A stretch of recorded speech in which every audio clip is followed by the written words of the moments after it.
é o fruto do vosso ventre, Jesus. Santa Maria, Mãe de Deus, rogai por nós, pecadores, agora e na hora de nossa morte. Amém. Ave Maria, cheia de graça, O Senhor é convosco. Bendita sois vós entre as mulheres, bendito é o fruto do vosso ventre.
deixeis cair em tentação, mas livrai-nos do mal. Amém. Ave Maria, cheia de graça, O Senhor é convosco.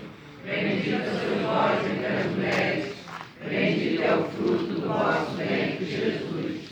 Santa Maria, Mãe de Deus, rogai por nós, pecadores, agora e na hora de nossa morte. Amém.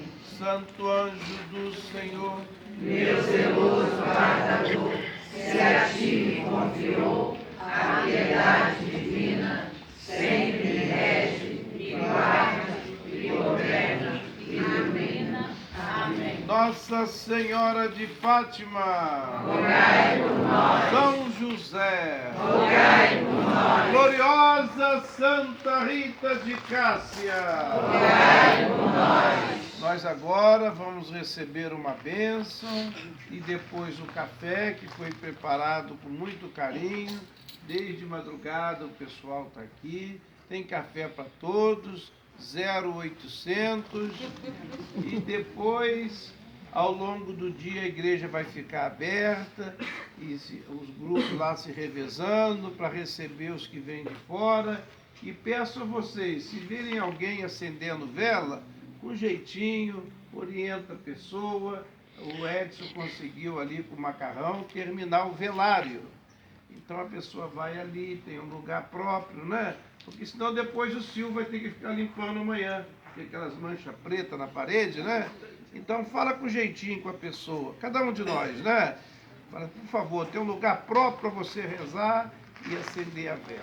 A nossa missa às 6 horas, depois a procissão, e vai ter uma banda católica muito bonita, a melhor da nossa região, a banda Israel. É verdade, é a melhor da região.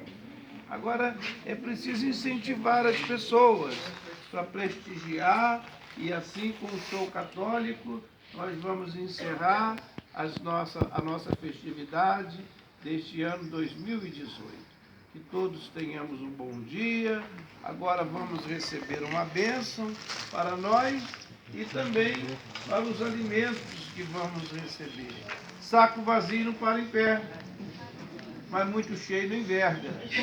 O Senhor esteja convosco. Está no meio de nós. Por intercessão da gloriosa Santa Rita de Cássia, neste especial dia 22 de maio, abençoe-vos o Deus Todo-Poderoso, Pai, Filho, Espírito Santo. Amém. Viva Santa Rita!